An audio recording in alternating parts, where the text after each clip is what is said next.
What's going on, everyone? Welcome to the RabidMining YouTube channel, and I got a little video here that's gonna affect us Canadians the most. Now, there's still a lot of unanswered questions. Now, obviously, it's all over the place, so I suspect this is actually happening, but I have a lot of questions because one, I do use crypto.com and I live in Canada. I'm in Alberta, but I did not receive this email unless I accidentally deleted it really fast and didn't pay attention. Usually I take account of all these things. I didn't receive this. Also, when you receive these, I have yet to see one that actually has a screenshot with your anti-phishing code. Now, obviously that makes sense that you don't want to show that, but at least have it grayed out or blocked out or scratched out or something. And there's no screenshot yet that actually has that. So that leads me to the other side of things. Is this actually happening? Me being in Canada, I use crypto.com for a lot of things and I have not received this. So I don't know what's fully going on here. It's being posted everywhere. So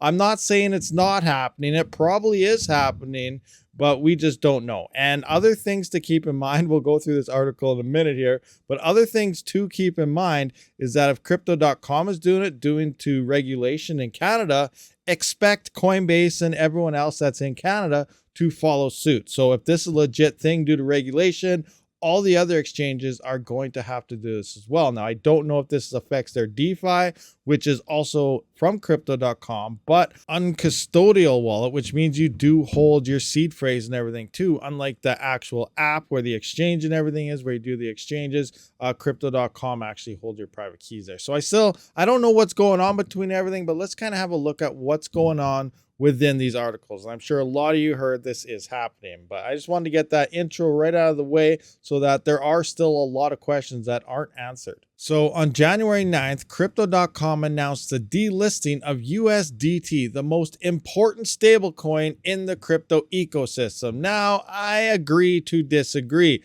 USDT has actually been seeing a lot less volume than it used to, and a lot more people actually seem to be using USDC instead, which is also what I use. So most of my stuff that isn't a stable coin is USDC. So this isn't going to affect me as much as other users. But let's continue on here.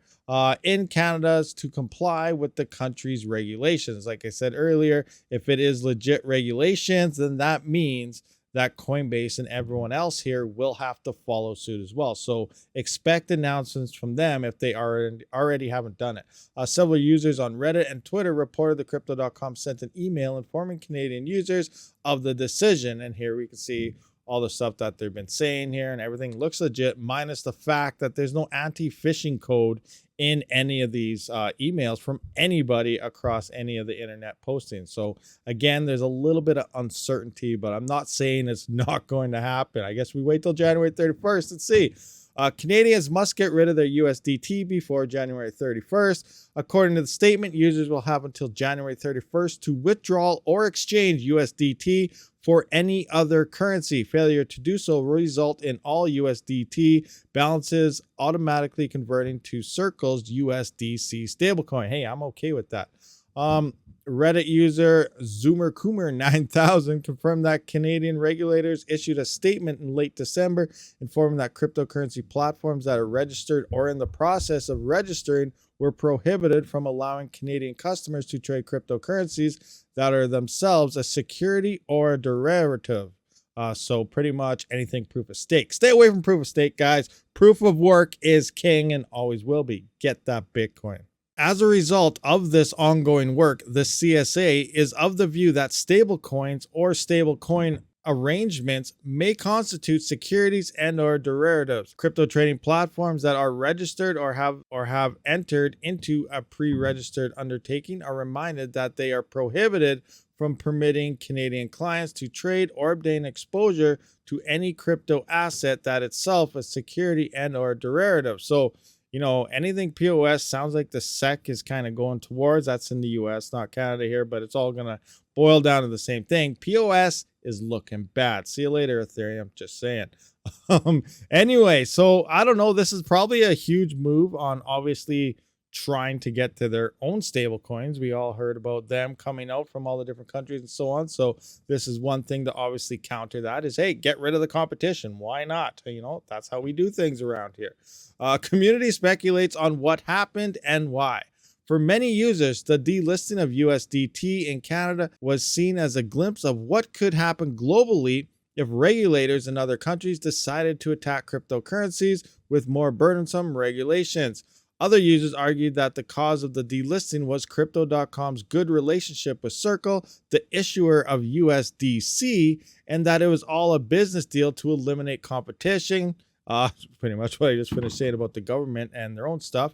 Something very similar to what Binance did against USDC. See, Binance is always in the middle of something. There's something going on there. User ZoomerCoomer9000 added that Tether has a pretty shady history. I was not aware about this. I'm just reading what they say, but I don't know.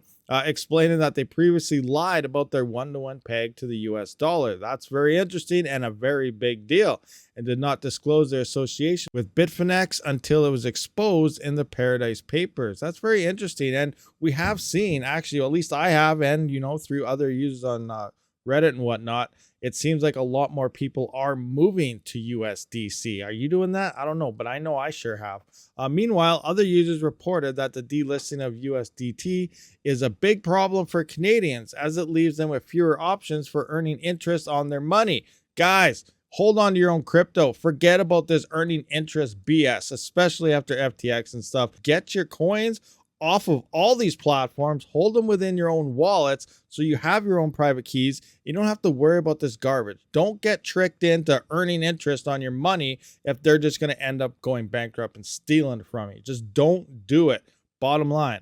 While the vast majority were unhappy with the actions taken by Crypto.com, other users indicated that regulations are the only way for cryptocurrencies to become more widespread and for big players to enter the ecosystem. So far, Crypto.com has not made an official statement on the issue, but did confirm the decision to other media. So that's interesting. We'll take a look at that in a minute. So it looks like it is confirmed. It's actually going to happen according to this. And they also did not clarify if this was a temporary or permanent ban. So it might be taken as effective until further notice. So I actually want to take a look at this. Just see Crypto.com will delist it, Canadian, yada, yada. So I'm just going to find the part here. And I guess here is that quote. So Crypto.com has delisted. Well, they haven't delisted it yet. We have to the end of the month. The month just started. So I don't know about that part. Not 100% accurate. I better check out my app and see what's going on, actually. Anyway, Crypto.com has delisted USDT for users in Canada in accordance with instructions from the Ontario Securities Commission, OSC, as part of our pre-registration undertaking for a restricted dealer license, a spokesperson for Crypto.com told Decrypt. So here it says it's already delisted based on the wording, and in the emails it says it's going to be delisted. So what the heck is going on? Regardless, it definitely looks like it's happening, guys. So are you in Canada? Are you utilizing USDT? Remember, Coinbase and everyone else is going to have to follow suit. And personally, myself, it's not really affecting me. I use USDC anyway when it comes to a stable coin, but that doesn't mean something won't happen to it later on.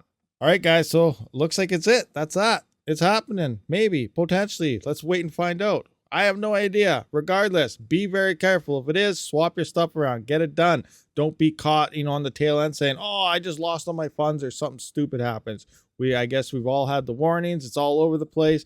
Just convert to something else. Maybe we're at the bottom of the market anyway. Get out of them stable coins. Get into your Bitcoin or something. Hold on to your own coins within your own wallets. Do all these safety measures and you will be okay. Let me know your thoughts and comments on this whole situation, especially if you are from Canada. I will see you on the next one. Rabid out.